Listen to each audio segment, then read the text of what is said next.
Hello again, I'm Henry T. It's so good to be with you again today. For some reason, I have more energy today than I have had for months. And feeling physically good is a mandate for me. Then I get creative. Then I get back to that old Henry T feeling. You know, I hurt my back not too long ago, and man, I've been going through a little rehab for that. But today, man, I the rehab has worked. And today I feel like going out and playing golf, riding my bike, and doing all those physical things that I love to do, but I haven't done. Man, I feel like jumping like Hunter Greene, the all-time thief of Lobo basketball history, has stolen more basketballs than anyone that ever suited up in that cherry and silver. Hunter was a great player. I mean to tell you, came right out of the hardest basketball area of California, deep in LA, right there. He and his brother were basketball stars. They could have handpicked literally where they wanted to go to school. Hunter picked New Mexico. He loved Gary Colson. He started in that LA Summer League, and Jerry West was even writing his name down every day. I heard Jerry West in a conversation with Gary Colson. I like that kid. I want that kid. Who is that kid? Give me the details on that kid. And the great Jerry West, the all-time Hall of Famer, the star with the LA Lakers for years. Man, I heard the conversation. He wanted Hunter Greene. He wanted Hunter Greene to go right in front of him, some big school like UCLA, USC, wherever in California, so we could see him regularly. But Hunter chose New Mexico and played for the much loved Gary Colson. Have you ever met anybody that didn't love Gary Colson? Wow.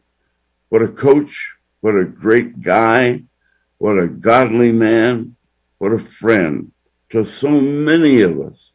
And then one day, an athletic director got rid of him, shocked everybody because he had just won 25 games. Should have gone to the NCAA tournament. They should have given him a raise. But this knucklehead athletic director said, we don't need him anymore. So we brought somebody else. Ridiculous story. I'll tell you that story someday.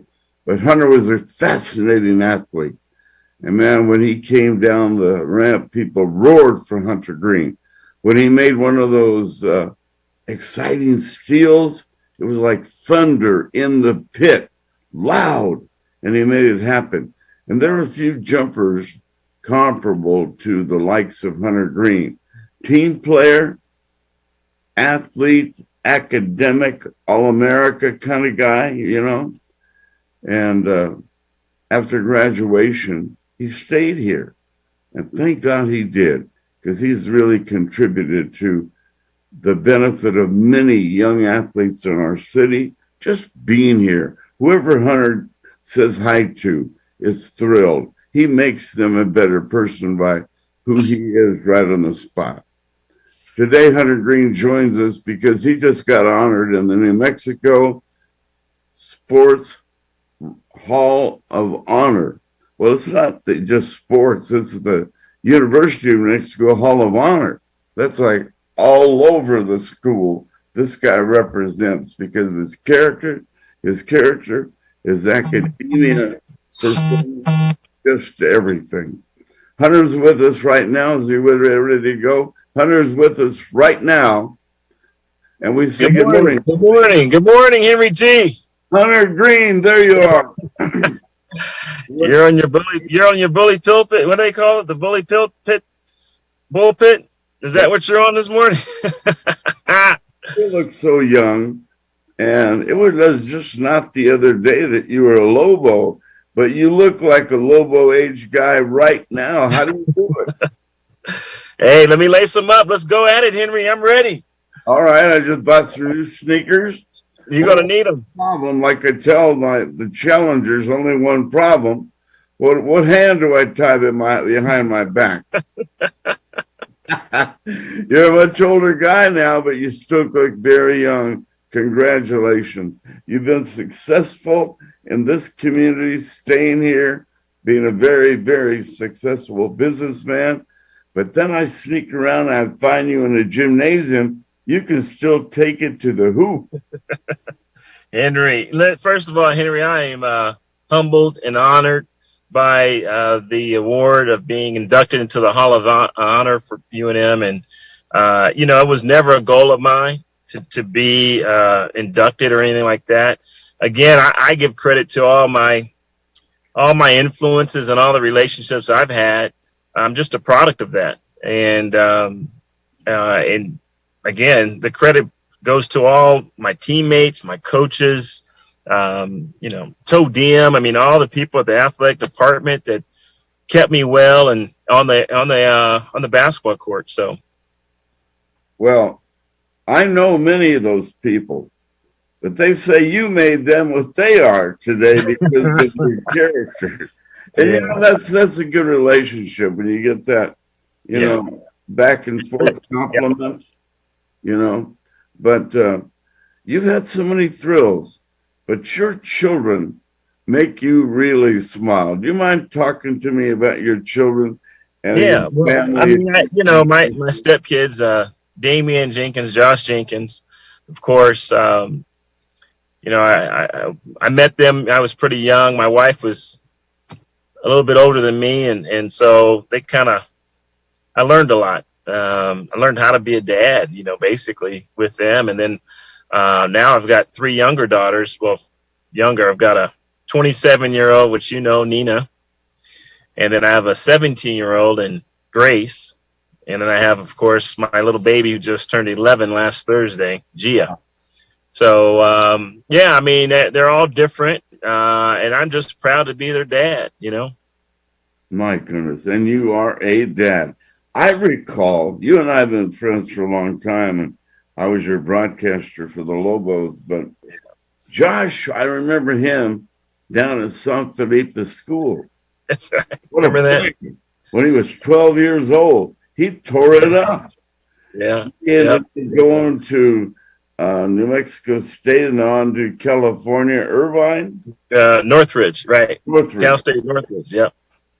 What a young athlete, smart, student athlete, yep. Carried the classroom responsibilities.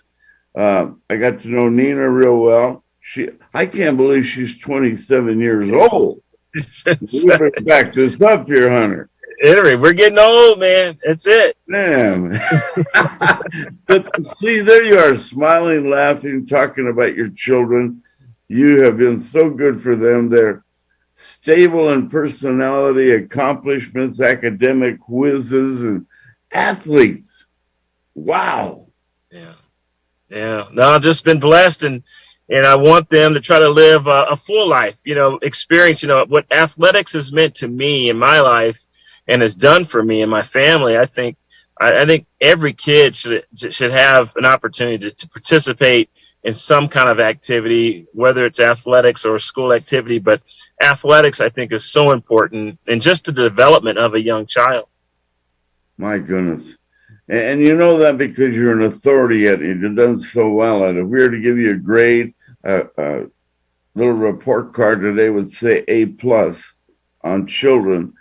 Business, being a good citizen, gosh, your character is impeccable. It's like the Hunter Greene Admiration Society right now, but those are all the things that you were graded for as they picked this year's Hall of Honor. Right. Standing out there in front of that big crowd the other day, you looked like you carried that honor very, very well. What did it feel like?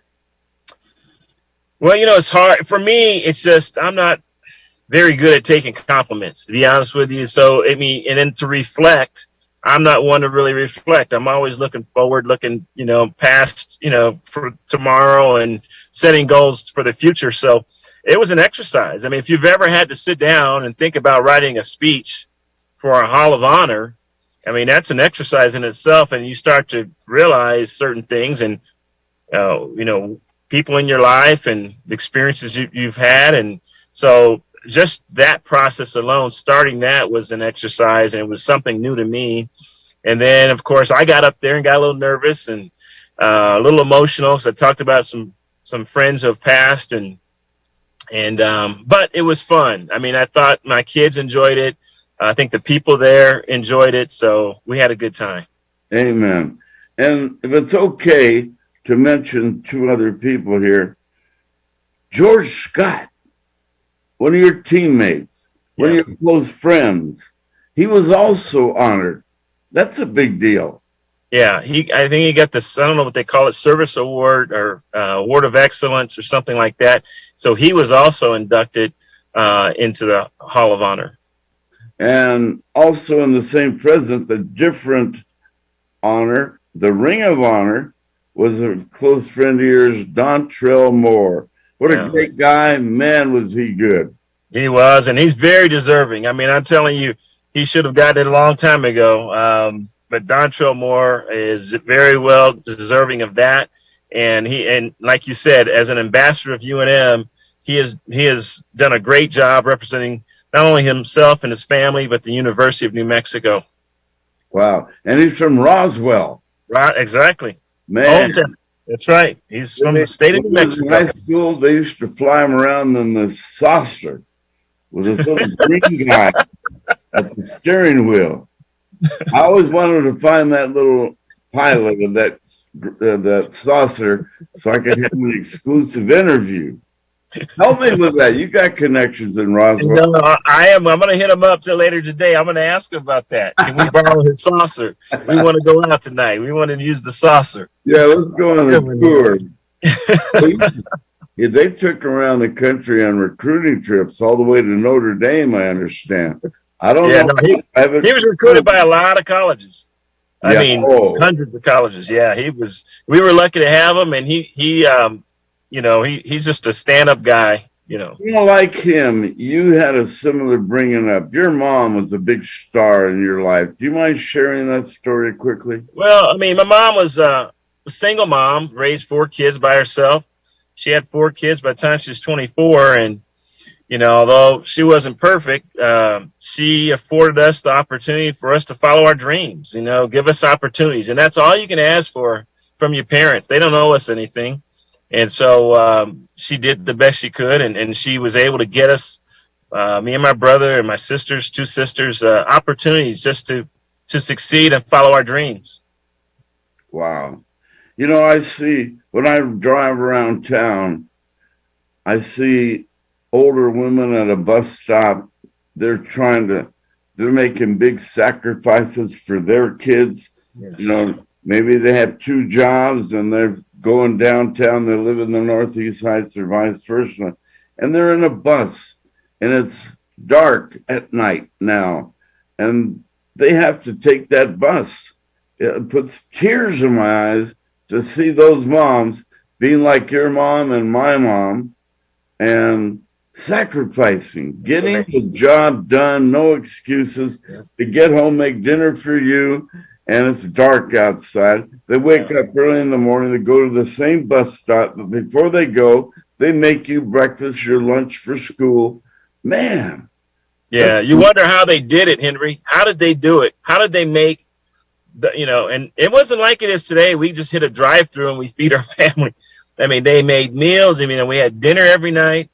And oh man, how'd they pull off Christmas? You know what I mean? Like, how'd you get those gifts under the tree when you didn't have it? And I realized later on they had this thing called credit cards that came in the 70s, and my mom used them and she maxed them out. So, but you wonder how they were able to do it and the sacrifices. And so, it's you look back and you say, man, that's why I'm able to be where I am today. And so how can I send that elevator back down? How can I help someone else achieve and follow their dreams?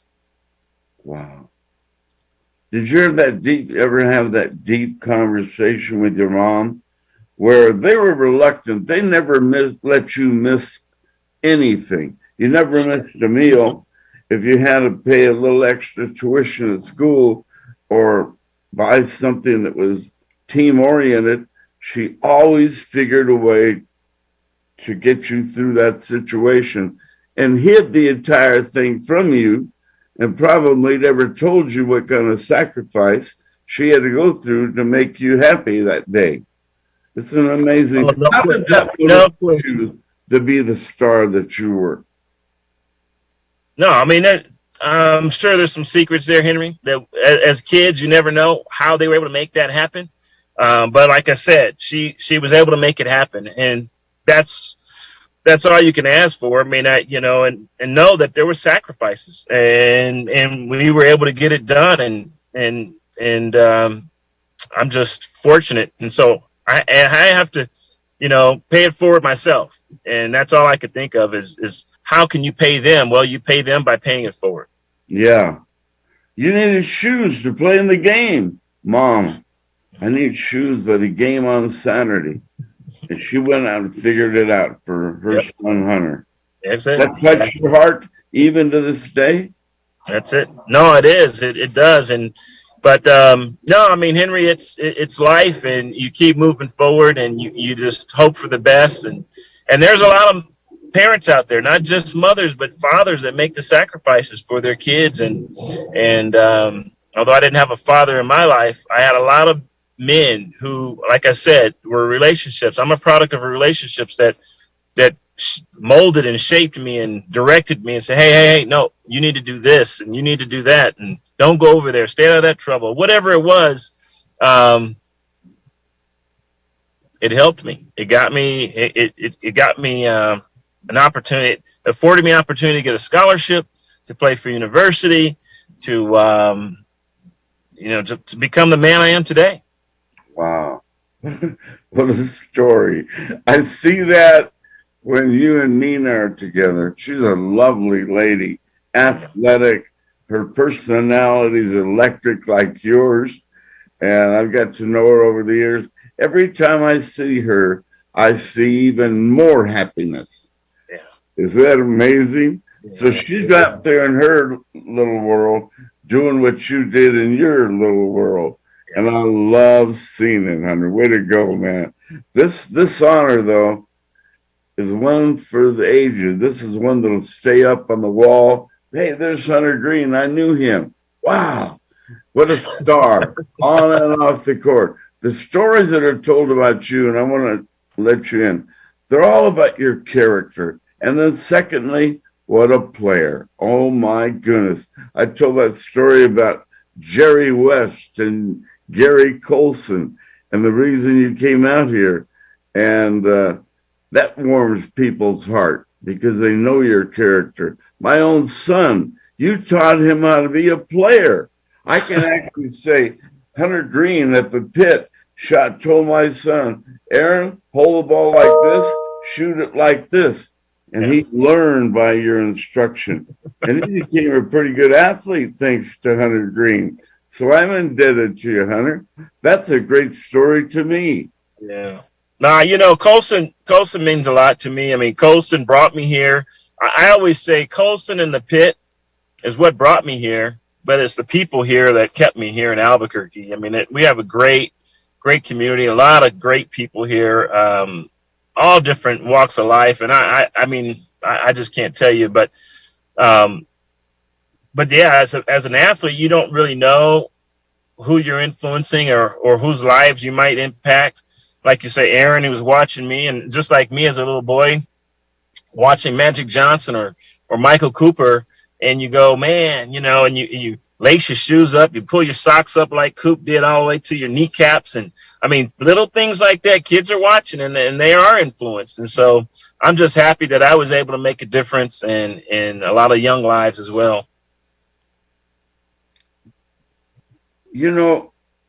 Hunter, you speak today like such a young, motivated man.